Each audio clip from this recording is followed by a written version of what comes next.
Olá, tudo bem? Eu sou Gelson Oliveira e você está no canal Filosofia em Obras. Hoje eu vou comentar com vocês um dos livros mais curtos e mais curiosos da história da filosofia. Se trata da Carta sobre a Felicidade, ou Carta a Meneceu, escrita no século IV pelo filósofo grego Epicuro. Se liga aí!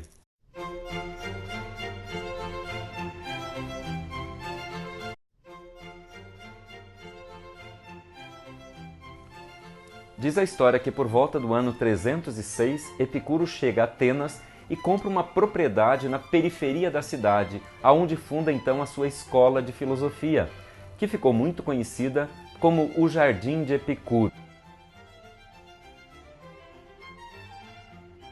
Nesse lugar, Epicuro reúne os seus amigos e discípulos e funda uma comunidade com uma espécie de alternativa à vida da polis grega que estava nesse momento passando por muitas dificuldades depois, digamos assim, da instalação do governo de Alexandre Magno.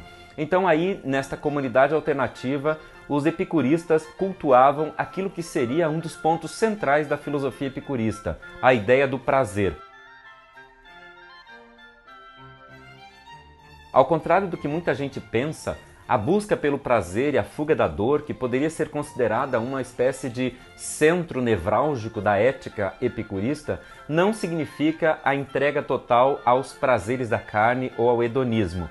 O que Epicuro propõe é que a gente faça uma distinção entre os prazeres. Ele cria uma espécie de regra entre os prazeres naturais e os prazeres necessários. Um segundo tipo seria aqueles prazeres que são naturais, mas não são necessários. E um terceiro que seriam os prazeres que não são nem naturais e nem necessários.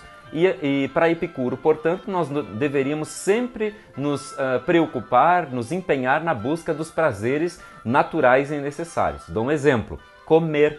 Comer é um prazer natural e necessário. Comer demais é natural, mas não é necessário, né? Lembra disso na hora de você ir à mesa na próxima refeição. E viver de luxo, comer comidas muito caras, por exemplo, não seria nem natural e nem necessário. Nesse sentido, a ética epicurista da busca pelo prazer é, na verdade, uma espécie de autocontrole da razão para que o homem alcance a vida virtuosa.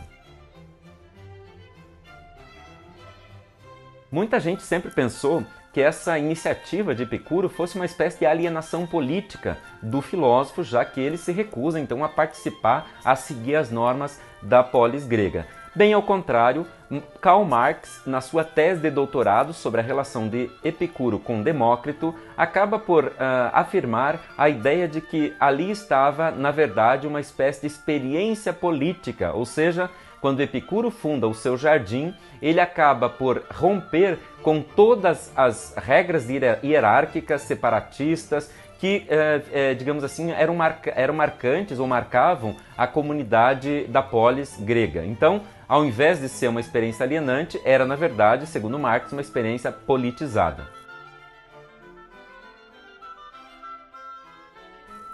Epicuro também achava que a filosofia era uma espécie de medicina da alma.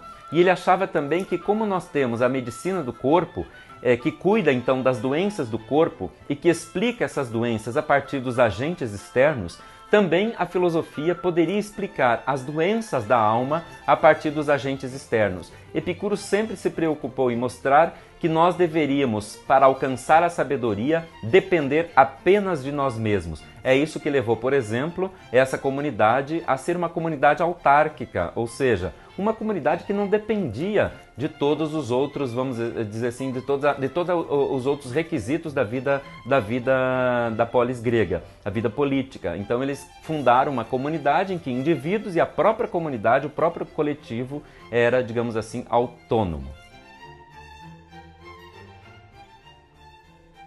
Para Epicuro, caberia à filosofia nos livrar dos nossos medos, e os medos são sempre resultado desses agentes externos que interrompem a nossa tranquilidade da alma e causam, portanto, problemas, doenças, vamos dizer assim, da alma. A filosofia, então, teria o papel de buscar uma espécie de cura disso a partir da reflexão. refletindo sobre os nossos medos, nós conquistaríamos então a saúde. O principal medo tratado por Epicuro vai ser o medo da morte. Então nós temos aqui uma ideia de que a morte precisa ser pensada, precisa ser trabalhada. Nós precisamos refletir sobre a morte, porque quem reflete sobre a morte acaba por perder o medo dela. É daí que surge uma das famosas frases de Epicuro que consta neste livro, Cartas sobre a Felicidade. A frase diz assim: a morte não me interessa, porque quando eu sou, ela ainda não é, e quando ela for, eu já não serei mais. Da onde sai essa frase? Ela é resultado de uma reflexão, de uma filosofia aplicada então sobre este que seria um dos medos, um dos agentes externos que causa, digamos assim, sofrimento, dores ao indivíduo.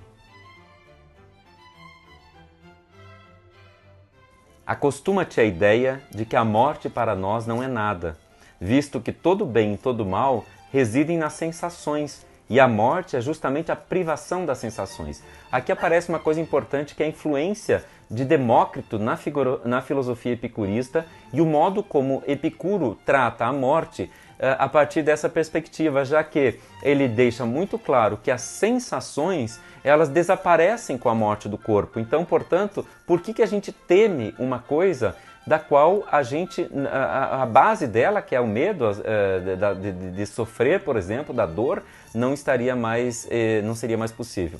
A frase continua: a consciência clara de que a morte não significa nada para nós proporciona a fruição da vida efêmera, sem querer acrescentar-lhe tempo infinito e eliminando o desejo de imortalidade.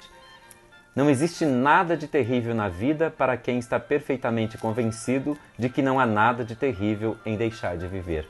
Uma frase muito bonita, muito forte, que realmente faz a gente pensar a respeito da finitude humana, um tema que passa a inspirar muitos autores, inclusive da filosofia contemporânea.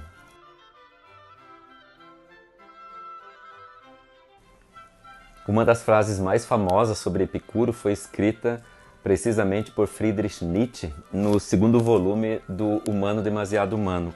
Ele diz o seguinte: o filósofo da opulência, o nome do aforismo: um pequeno jardim, figos, porções de queijo e 3 ou 4 bons amigos. Esta foi toda a opulência de Epicuro. Uma frase maravilhosa que mostra o quanto, primeiro, Epicuro influenciou a filosofia contemporânea e o quanto o Nietzsche reconhece a simplicidade como grande, digamos assim, grande meta da ética epicurista. Podemos concluir que a obra de Epicuro é um grande convite à felicidade, mas sobretudo aquela felicidade que é alcançada pela via da sabedoria. Essa ideia fica muito presente num dos últimos parágrafos do texto, em que Epicuro diz o seguinte: na tua opinião, ele está perguntando a Meneceu, será que pode existir alguém mais feliz do que o sábio? O que o sábio tem? Ele tem um juízo reverente acerca dos deuses, ele se comporta de modo absolutamente indiferente perante a morte, ele discerne que o bem supremo está nas coisas simples e fáceis de obter e que o mal supremo ou dura pouco ou só nos causa sofrimentos leves. Essas ideias fazem desse texto, como eu já disse, um dos textos mais instigantes da história da filosofia. Fica a dica, todo mundo pode comprar, ler e presentear os seus amigos com esse que é uma verdadeira ode à felicidade. Quer saber mais? Manda sugestões de livros que a gente possa comentar. Escreva, comente, partilhe, compartilhe. Vamos fazer dessa filosofia em obras uma obra comum. Vamos construir juntos, tá bem?